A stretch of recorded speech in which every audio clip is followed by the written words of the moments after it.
Oh, actually, let's use this opportunity. So, what kind of information, like, or video materials, would you like to get?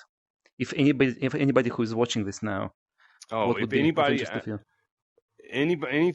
anything from the beginning of the game, any kind of gameplay, or especially the competitive scene, the some of the old JT Dub casts, or anything from the competitive scene, some old tournaments or anything. I need that desperately to make these videos because I'm writing scripts and stuff, and I get to a point and it's like, well, I probably shouldn't talk about that tournament because I have no video or anything to show for it. So yeah, anybody has anything like that, I'll give you a shout out on the stream. We'll be best friends. Nice. And what's the best way to send you the materials? You can hit me up on Discord. Just my name on Discord, uh, and on my stream. It's without the VRS, so it's just K-otic VR. Okay, shall we do it? Good to go. Excellent. Thank you very much. Cut it out. Hold on. I like that it's not just raw, live and raw. Yep. Okay, let's go. First of all, thanks a lot for your time and your help with this project. Yeah, no problem. I'm a big fan of your work. Been watching for a while. I think like a lot of people have, I love Population One and have this appetite for more content, and so I really appreciate your series. Honored to be a part of it. Nice, thank you. Can you tell me a little bit about yourself? What you do outside of the game? How often you play? Yeah, so I work in TV news. So I'm a photographer and editor. And I got the game the day it came out. I fell in love with VR. I guess I'll start there. I fell in love with VR back in 2017. I got the Oculus CV1 and fell in love with it then, and got Population One the day it came out, and just instantly fell in love with it. Do you still play any other games apart from Pop One? I mean, every once in a while, I play. Whatever. My son also likes VR, so whatever he's into, I'll play games with him. I played Echo a lot before Population One, but I haven't really kept up with that game. I'm Echo asking was my because first love. nice. I'm asking because I used to play some other games, but as soon as I started to play Pop One, it's just like my quest to right now is the Pop One machine. I don't do anything else. Yeah. I bought plenty of games. Like I bought just about every game that comes out, but I don't. There's several in my library I haven't even played one time, because every time I think about it, I'm like, play Pop One. Yeah, the same. Every time I need to reset the headset, kind of Pop One is there immediately, and everything else like, yeah, one day I will install it again. I'll just play a couple games, just a couple games here, and then I'll go to the game. Yeah, exactly. How often do you play? Well, I play a lot less now that I'm shoutcasting, but for the first 6-8 months of release, I was playing at least 3-4 hours a day, and never missed a day. I remember the first time I didn't play Pop One, it was like a big deal. It was like, wow, I haven't played in 2 days. It's crazy. There's a whole other world outside of Pop One. Yeah, well, it dropped at just the right time, with the pandemic and everything hitting, and for first time ever, you can't go hang out with your friends, you can't do anything, and this game, for as much crap as the game gets, the developers get for the game, they've really perfected like the online multiplayer aspect of it. I mean, I made more friends in Pop One in like my first week playing than I did in a year and a half playing Echo. It was crazy. Nice. I've never thought about that, but it's my experience as well. I played a lot of other games before, maybe a year-ish before Pop One, and I knew a couple of people from there, but Pop One is a completely different story. Yeah, it's crazy. I mean, like, so my friends in VRS and people I've met on here. I mean, these are some of my closest friends in the last year or so, which is crazy to think about. But I mean, yeah, other games have come out like that After the Fall game, but they, for some whatever reason, they made their in-game pregame lobby to where you can't talk to people. So that just I don't know why they do that. Just copy what Pop One is doing for every game. I mean, it's brilliant. Yeah, it's definitely working. Can you talk a little bit about shoutcasting that you mentioned? Yeah. So I started. I was mainly a player. I played up until about June or July all the time, and that's when I ended up joining VRS. Uh, and unfortunately, just like soon after that, I was just getting burnt out. You know, I was still playing every day, but I was more aggravated. I was more worried about my stats, and you know, get upset if things weren't going my way, and you know, you get in your head, and it just continues down. And so I got to where I was just not enjoying playing as much, but I still love the game. And so I always watched JT Dubs, who was the shoutcaster for Mob Toyco's PPL, and you know, I'd watch his cast and everything and liked it, and saw this competitive scene that I previously had no idea existed. And so whenever I was like, you know what, I'm gonna start really getting into the comp scene and find out more about this. I noticed one weekend that there was nobody casting, and so I talked to Complete Guarantee, who at the time was running Mob Toyco, and just said, hey, if you need a shoutcaster, I stream. I got 5 followers or something at the time. It was nothing, but I'd love to help out. And he brought me on the team, and yeah, that kind of renewed my passion. I kind of got to where I liked shoutcasting more than playing, and still do kind of. I mean, I've really gotten to where, yeah, like I said, I'm in TV news, so my job is basically to tell stories. And so I realized, like, well, there's a whole story here about these kids and the teams and the competitive scene that was happening. It's like I could probably do that. What I do outside of the game, I could probably bring that inside the game and maybe make something out of that, tell the stories.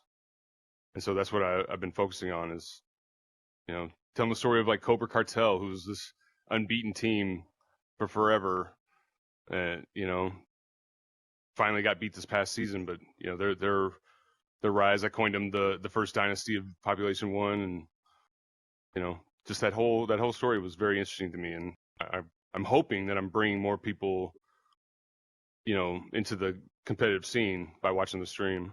As far as I understand, a lot of kind of new concepts, they're still just emerging. So for you, how would you define shoutcasting?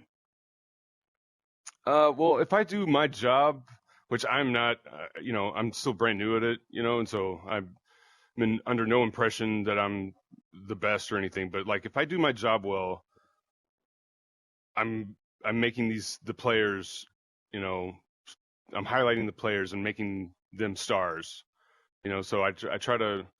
I also run the stream team, and so one of my requirements for all ARC streamers is to not have the webcams or the avatars or all the streamer normal stuff on the screen, because for during the game, I want the focus to be on the players and on the game. So when you're watching, you're like, oh my god, did you see Danderson do that 360 no scope, whatever? Did you see Cleb? That was crazy.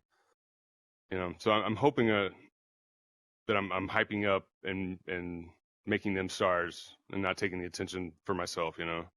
It's very interesting that you said that kind of you translated your kind of real life skills into your work into Pop One. I think it's kind of the same for me even with these interviews.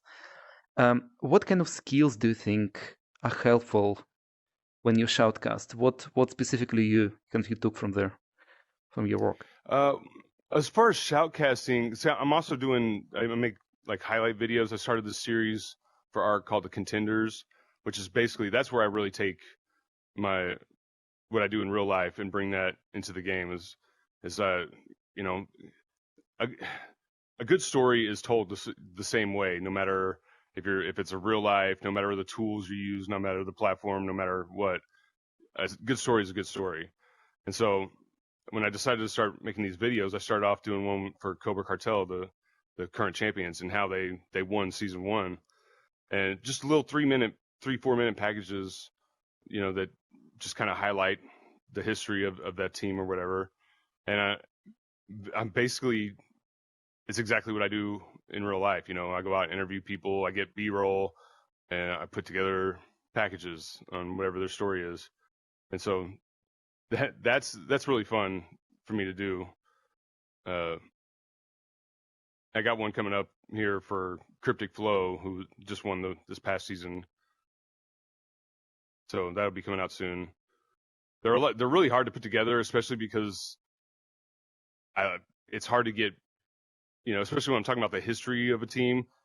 If they're not, streamers themselves, I don't have video to use. So that's kind of been the roadblock I've found is I don't have video to show here. Did you see something new in the game after you started shoutcasting? Oh yeah, I think. I mean, I've learned so much from just watching the best. I always joke around that I couldn't get into the Diamond Division, but I found a way to get into the Diamond Division just by shoutcasting. So I cheated my way in there. But I'm in there with them, every week, and I picked up. I remember the first time I was like, oh my god, that's a good strategy I never thought of. It was I was watching. I was Stumpy Nub. I was watching, and it was right when Excalibur's had come out, or yeah, I believe it was Excalibur's. But I saw a bunch of people starting to get Excalibur kills, and I noticed what they're doing is they're going in buildings and putting up walls. Oh, sorry. Mm-hmm. Putting up walls and then waiting for someone to come break the wall, and then they'd slice them. And I was like, oh, that's great. I haven't thought of that. So, but yeah, Nice. I learned stuff all the time from watching these guys that I probably wouldn't have gotten to that level if I hadn't been watching them so much. Do you remember any other examples of things you learned by watching and observing other people? One thing I mean, I think I already knew this, but just seeing it happen, like the way teams would stack up and play together, like obviously, oh, well, the team should stick together if so you don't get double teamed or whatever. But to actually see it in action, where guys are right on each other and coordinating attacks and stuff, I start seeing that all the time at the top level, and it's like, wow, that's what the game is about, right? I don't care how good you are, if you got a team stacked on you, and you're outnumbered, you're dead.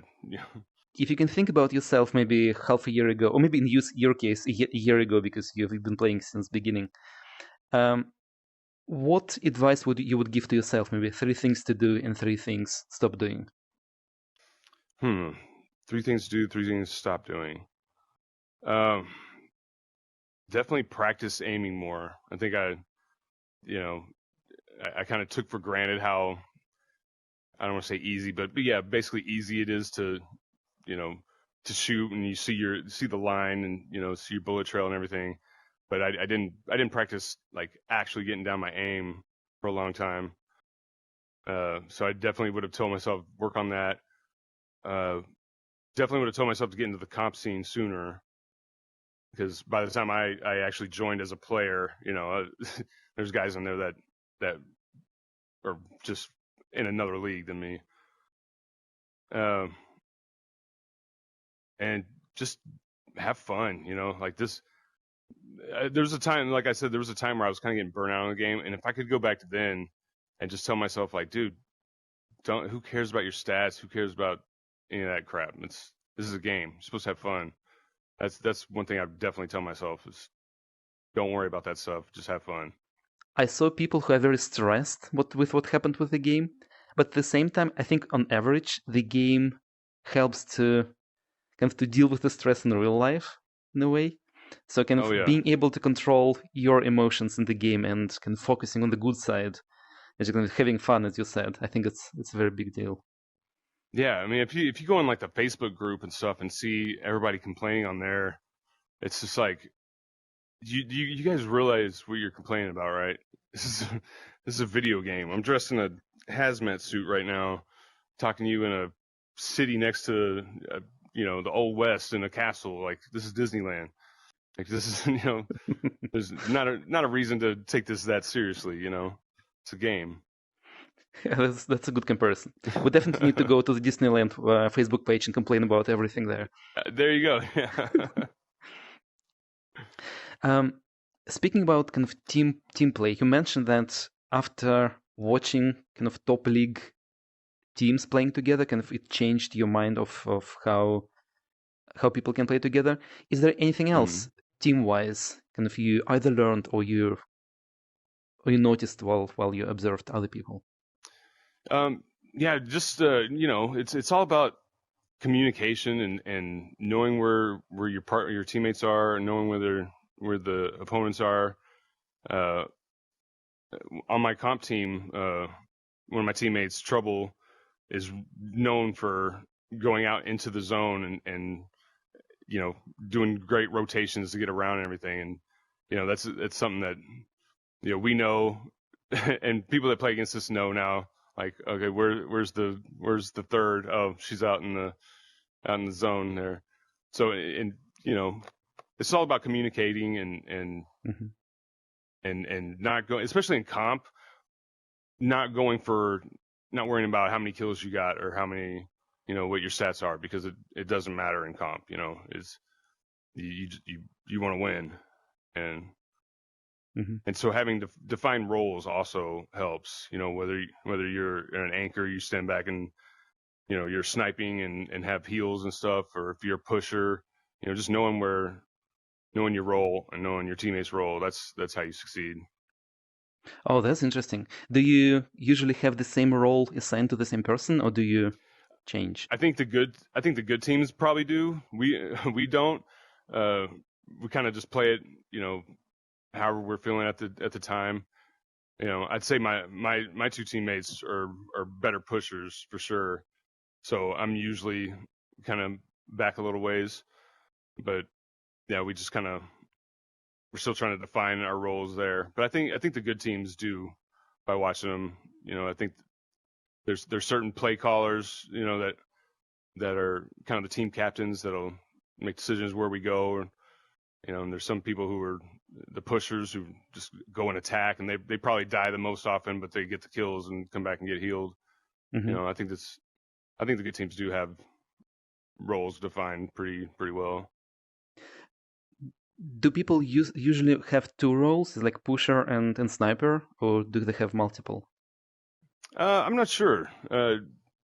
Especially at the top level, I'm not sure if it's something that they switch around a lot. I see a lot of people playing the same way, so I think I would assume the roles are kind of defined, and that, Hmm. especially the teams that have been together for a long time. That's the problem that's happening right now, since it's so early on in the lifespan of this game. Lots of teams are shuffling around all the time, and it makes my job, trying to make these videos a lot more difficult. I made a video on a team, Hexalink, who was one of the top contenders in season 2, and they've already joined Vortex, and that team's just been, not around anymore. So it's like, great, I just came out with this video and now it's obsolete. It's great, thanks guys. In this case, going back to your shutout work, it looks like you know different teams and people probably better than anybody else in the game. Do you see any kind of similarities in terms of how people develop their skills, how they train, or is everyone individual and kind of all teams are different? You see at the top level a lot of the teams doing scrims together just about every day. The good teams practice every day.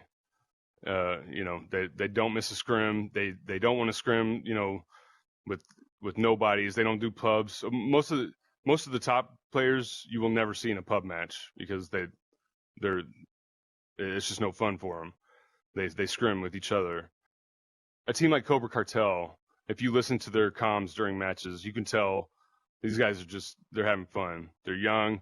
They're the best in the world at something, and they're out there having fun, just destroying everybody. You know, and so that's, as someone watching, it's hard not to be a fan of them. They had a bad rep for a while for being toxic or whatever, but I think they've kind of changed a little, and also people understand that, you know, they're never taking themselves seriously. They're always joking around. So I think it's kind of been fun to watch them. And you got other teams that are very serious, very determined. That's also something that's cool to watch. You know, a team that really wants to win, and you know, so yeah, I see different personalities in different teams, but that's the one thing that I can say they all have in common is they all play this every single day and practice and get better every day. I know a lot of people who've never watched any streams or any casts. If they had, let's say, for only an hour, for example, how would you recommend them to start? What's the best like viewing experience? Watch my stream, obviously. That's the easy answer. No, really, just start watching. Just get into it. This scene is huge. I mean, in ARC leagues, we have 6 different divisions now. So anyone who you know is unaware of the competitive scene and wants to get involved, there's a spot for everybody. You know, even if you're brand new to the game, we have a division that you can play in with people your skill level. There's so many divisions, there's so many teams, so many stories, and really we're just getting started, like trying to innovate and make the streams better. You know, I started. We have the caster tool that was given to us by the devs, which is like this tool where you're basically just a camera in the sky. You know, people in the lobby can't see you, but you know, you're able to, like, it's not even in VR. You just use a keyboard and mouse or controller, and so that makes like the video a lot better than it used to be. I've started doing this. I've started doing both, where I'll be physically in the lobby in VR and also using the caster tool, so then I can like make intros and outros for my streams. But like, there's, you know, we have people like Stu who makes like these awesome stingers to transitions to put, you know, in between different shots of the videos. You know, so we're just getting started. There's people bringing new stuff to it all the time. Start watching now, and you can see us grow. Again, if anyone wants to join the league, I mean, there's a spot. I know it could look intimidating, you know, if you know nothing about it, but if you love this game and want to compete, you know, and so, you know, something where like you know you can track yourself over weeks and, you know, win, you know, have a standings that, you know, that matter. Come to ARC leagues. There's a spot for everybody. You start off in the white division if you're new to the game, all the way up to diamond division, which is the best in the world. And yeah, you can just join the league, or, you know, come watch the stream. Come check me out. K-otic Nice. VR. If you can share a couple of links, I can add them to the description of the video. Oh, awesome. Yeah. And yeah, I can send you a couple of my videos and stuff, and you can feel free to do whatever you want with them. Oh, thank you. Speaking about kind of development of the whole team and community, how do you see Population One maybe in a year or so? Do you see any trends that you think that will kind of develop? I think as long as VR keeps going in the direction it's going, this game will inevitably grow with it, because it's one of the best experiences. Anyone who tries it, well, I can't say anyone, but like most people, you know, when they try it, it's hard to like any other game, you know, just because of the social aspect of it. And like, you know, I remember my first, and I've heard this story a million times, but you know, my first time playing, and you know, or first time I did well, I should say, in a match, and you know, look at my teammates who were strangers, and it's like, hey, that's good. You want to do it again? Yeah, let's do it again. All right, and you just friend up, super easy. I remember in Echo, like, you know, they have a similar like pre-lobby where you can talk to people, but you'd have to go into your Oculus menu and add them as a friend, and it was just this big pain. So Population One is great as for when it comes to multiplayer, and as long as VR keeps getting more and more popular, in a year, I think, hopefully we'll have like a new map. I mean, they're doing a great job like updating the maps and everything, but I feel like eventually we're gonna have to. I want to know what that tower out there in the distance. Yes, yep. want there to be a new map out there that we can go to and figure out what's over there. So survivors As from long as both maps can fight each other. yeah, there you go. Yeah, yeah. Maybe they keep this one up too, and you can pick which one you want to go to or something. I don't know. As long as they keep updating it and adding stuff like this Metro, I don't see myself playing anything else anytime soon. Hmm. By the way, what headset I'm playing with? Well, right now I'm on a Quest 2 because I've broken my index controller, but I play on index mostly. Hmm. Why do you I prefer have, Index, by the way?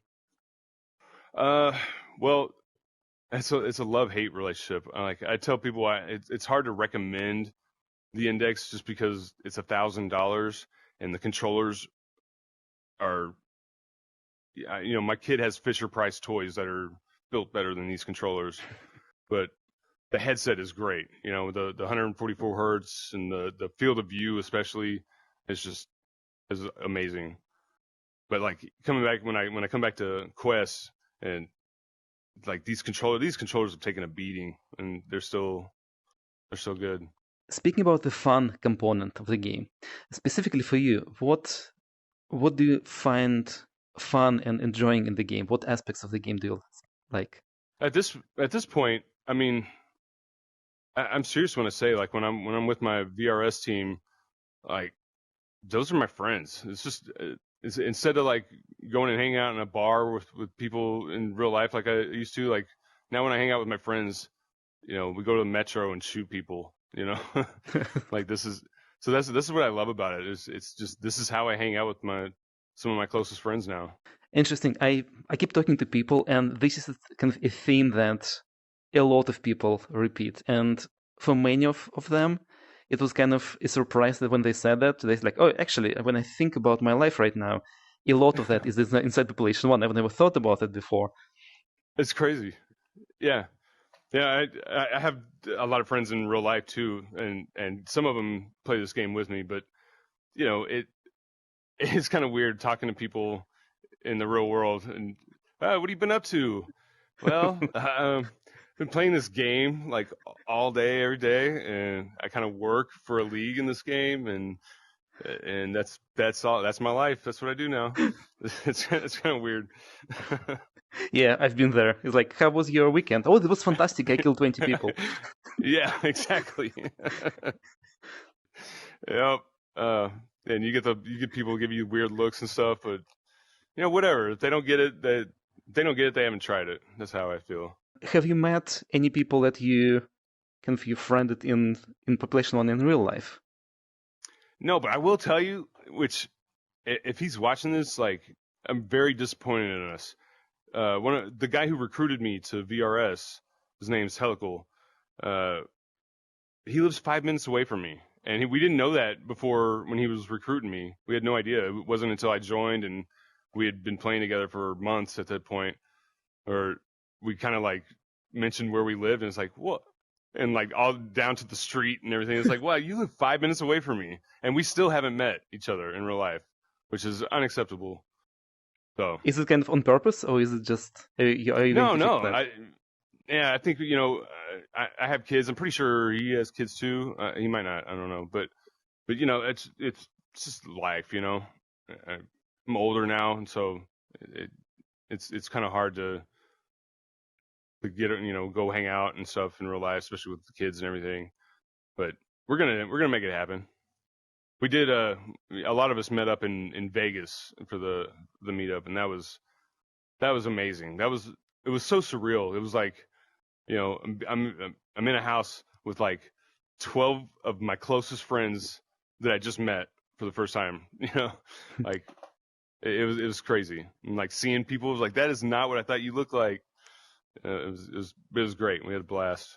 In general, how was the transition from kind of in-game relationship to kind of being able to talk to a person in real life?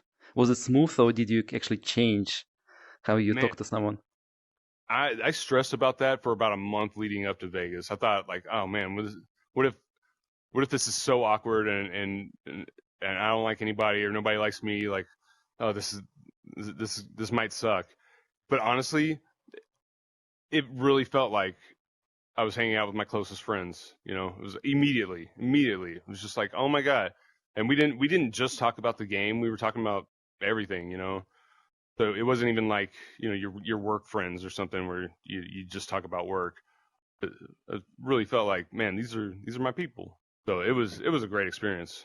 I can't wait for the next one. I know several couples who get married after they met each other in Population One. Yeah, and that's crazy. That's the goal, right? Yeah, totally. Get married right up here, or at the tower. We have a church. We can go to the Yeah. church. Oh yeah, we have a church. So, yeah, right by the graveyard. And the graveyard as well. Yeah. Cool, fantastic. Thank you very much. It was super interesting. Yeah, I've watched I think just about every one of these that you've done. Oh, thank you. Like I said, like, you know, I want, you know, I wake up or I'm driving to work or something. I'm like, I want some kind of Population One content in my ears, you know. And so when I discovered your series, I was like, oh, perfect. Interesting. I probably should turn it into, I don't know, podcast maybe. Maybe, yeah, it definitely could work, because a lot of your videos I've kind of listened to on the way to work or something. So I might not even be watching. I just have it on. Interesting how you described it. So basically, you are in the real world, and it was like too much real world. I want to go to get back to fun. And I'm like that with a lot of things. You know, I'm very like, once I get into something, I'm like, that's all I want to do. I want, you know, if I'm into basketball or whatever at the time, then that's all I want to think about. That's all I do. It's been like that with Population One, where I need, if I'm not playing it, then I want to either watch someone play it or listen to someone talk about playing it or read about something. You know, like I need the content. Oh, we definitely need a book about the Population One. Oh my god, yeah. That's something I'm working on too. But again, it's like a documentary on like the history of the competitive scene and everything. But again, like I said, the problem is finding old video to show. You know, I have the, you know, my stuff, but, you know, the stuff I wasn't a part of, because I didn't join the competitive scene until, you know, last summer. So anything before that, it's like, crap, there's no video of it. Oh, I would love to watch that documentary. You know what I really want to watch is the big box season 1 invitational. The VRML casted, and it was like this big production, 6 teams that were invited. That whole event is just scrubbed from the internet, except for Sumachi has his perspective. He's, you know, his Vortex team won, but that's the only trace of this tournament anywhere on the internet, and it's really sad. Wow. It's like a piece of history, and at least Population One history, it's just gone. I think. Wow. I didn't even know about that. Maybe if you're still recording, and if you use that, maybe someone has a copy somewhere, and you can send it to me. I'm dying to get my hands on that.